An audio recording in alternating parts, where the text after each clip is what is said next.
So I'm not asking for euthanasia, universal euthanasia. I'm asking for the right for people who genuinely want to die because they are terminally ill and in extreme pain. And they should be, it's legal for them to commit suicide. Why can't they get somebody to help them do it? Well, in a nutshell, Daniel and I are investigating where assisted dying is legal and having a look at how it works and doesn't work. And the idea of the program was to try to put both sides of the question. I am strongly in favor of being allowed to top myself when I've had enough of my life. And Daniel is passionately against. So we thought people ought to know about this and think about it and not just blindly oppose things or blindly accept them. Well, you're both, as you say, on opposite sides of a very deep ideological divide at the beginning of the documentary. I must say I thought it was wonderful, so thoughtful, and it gave me certainly a lot of food for thought. Danny, take me through what were the most powerful moments for you in the documentary, who you met and how they sort of assisted your side in this argument. Yeah, okay, thanks. I mean, I think actually I'm glad you liked it because I think it is a very good film and it's good because it's fair. You know, it's very, very balanced. We're both, Mum and I are both very happy with the outcome. It puts both of our points of view and we have, as it were, witnesses from each side of the argument. So I think the best thing about it is the sense that it's fair, and you don't have to have vicious, polarized arguments flinging unprovable assertions at each other in a debate like this. It is measured, and Mum and I have argued about this for years, and we're still talking. And it's possible to disagree well. Is the point we're trying to make, and we think as a country we should approach this in that spirit. So that was why we did it. What I found really powerful was, in a sense, the untold stories that we try and get to through doctors, particularly of the vulnerable and the lonely, the disabled, the marginalised people. I mean, usually this debate is led by people who have quite a lot of agency in their lives, quite a lot of power. They're used to getting their own way. They expect doctors to do what they want them to. And those are the people who, and I completely understand why. I'm one of those people myself. If I want a service, I think I should be entitled to it. The danger is those people who don't have such a lot of power in the world, and in Canada particularly, where they've had assisted dying for the last 5 or 6 years, it's increasingly obvious that large numbers of people who aren't the people you would think of, not the terminally ill, not the people who are within weeks of a terrible death, but people who are, as I say, disabled, lonely, vulnerable in one way or another, find themselves kind of put on this pathway to an assisted death, suggested to them by doctors or by their relatives or by themselves because they're feeling depressed and unhappy and worthless. And those are the people that I worry about. And we got evidence of those from doctors, and we heard some recordings of a man in hospital who was feeling very miserable, and a medic suggested to him, well, how about an assisted death? So those are the people I worry about, and I think the film brings that out. Yeah, that was a horrifying example, and I was also struck, I think, by a Canadian doctor who feels that the law in Canada goes too far, and told another shocking story of a man, I think, misdiagnosed with a terminal lung cancer, who within 48 hours was put onto a conveyor belt and dead, and only an autopsy afterwards found that he hadn't had a terminal disease. So I was pretty shocked by that. Prue, same question to you. There's also lots of compelling anecdotes that you bring out through your meetings and encounters. What do you think was some of the most persuasive ones from your side of the argument? Well, we met a doctor also in Canada, actually, in Vancouver Island, who Daniel felt was actually sinister because she was so successful at her job. She had been a pediatrician. Sorry, my husband's having a coughing fit in the background. She had started life had started her career as bringing babies into the world. She had been a GP, and she now does almost nothing but help people die. And so it's a specialism. And she has assisted many, many hundreds of deaths.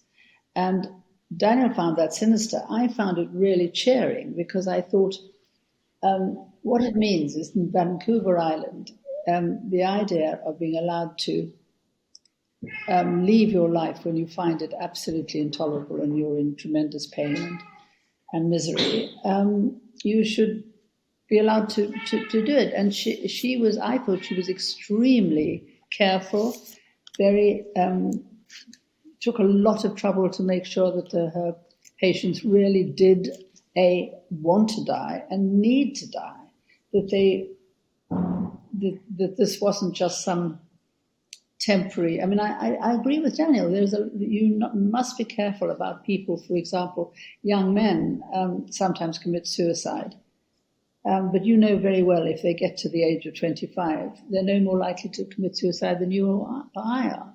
It's a stage in life where things go very wrong and you get desperate. So we definitely don't want to allow that people with mental illness to do it, for example, because we know that many mental illnesses are curable. So I'm not asking for euthanasia, universal euthanasia. I'm asking for the right for people who genuinely want to die because they are terminally ill and in extreme pain. And they should be, it's legal for them to commit suicide. Why can't they get somebody to help them do it? And just to sort of pin you down on exactly where you personally would draw the line, Prue, I think I'm right in saying, I think I'm right in saying in Canada, it's when you have 6 months of life left or less that you can seek assistance. Is that right? Yes, and well, no, you have to have a reasonably foreseeable death, which is a pretty elastic term. Okay. Yeah. I would follow the Oregon rule, which is terminally ill. You have to be terminally ill. You have to have unbearable suffering, and you have to be of sound mind, and you have to be an adult. And I think that they've had a law for 25 years in Oregon. It's never been changed. Daniel thinks it's been abused. We saw no evidence of that. I think that, it's very interesting. In all the countries that have an assisted dying law, none of them have ever repealed it. And there's never been a sort of wave of public concern that would want them to appeal it. There's concern now in Canada about the fact that they want to widen it for mentally ill patients. So they put that off for a year while they think about it. Well, that's the only time that I can think of where there's been an absolute obvious worry. Mostly, I mean, just take Oregon, which has done it longer than anybody else. They've had 25 years. It's been increasingly used. It's much more available. Because it's available, more people do it, which for me means that it's because more people need it and they're taking advantage of a good law. Daniel feels that this is a slippery slope and everybody's beginning to accept that, that it's your duty to top yourself. I don't think that's true. Just to touch briefly on the doctor you mentioned, Prue, I have to admit, when I think she says she's been responsible for about 300 assisted deaths, which to me was such a high number, did initially appear a little ghoulish, but there's this remarkable moment in the documentary where one of her patients, I suppose you'd call it, allows the cameras into the bedroom to film him dying in the arms of his wife in bed, and it's incredibly moving, and I thought was quite compassionate the way that unfolded. No, I just think that, we hear many, many stories of people who've died holding hands and gently and in a sort of almost film-like perfect death because they've thought about it, they've got their family around them, they're in their own home.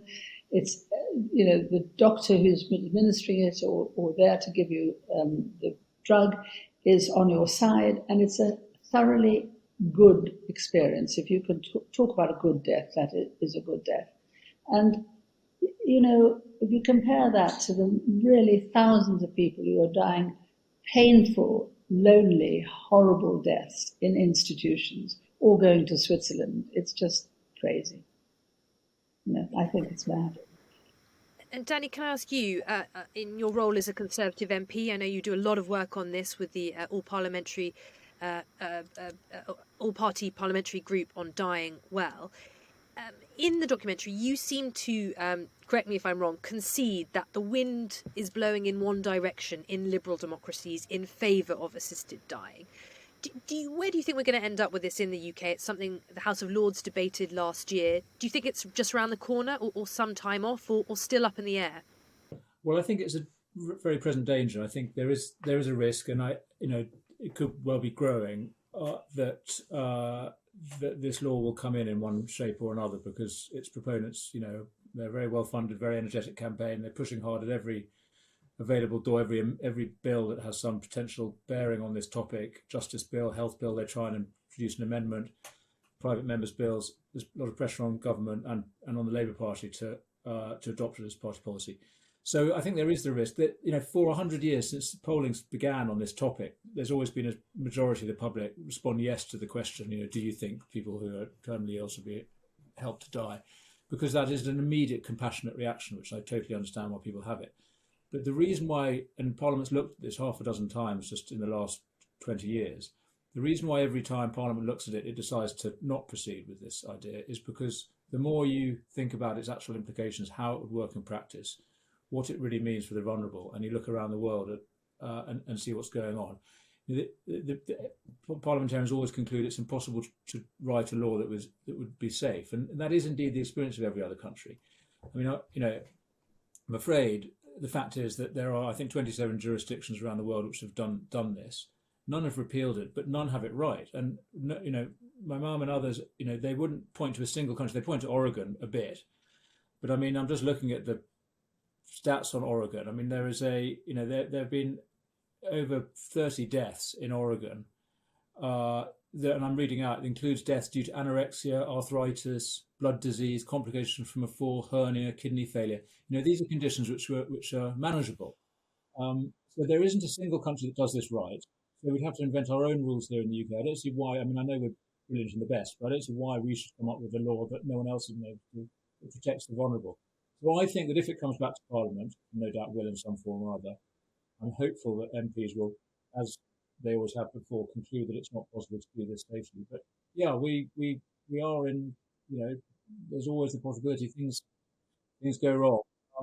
But as we've seen in Canada, they are realising the madness of the law, and I think I'm hopeful that they will begin to unravel it there. As they've really put a pause, as my mum says, on the extension to the mentally ill, although there's no logical reason why the mentally ill shouldn't have this right if other people have, but they are recognising that. But there's one thing that certainly will never get a change of law unless the government gives time for a law to be debated in full. I mean that, and I think at the moment Daniel's side of the argument is likely to keep winning, because as long as all we can do is put private members' bills up, private members' bills can always be defeated by just being talked out.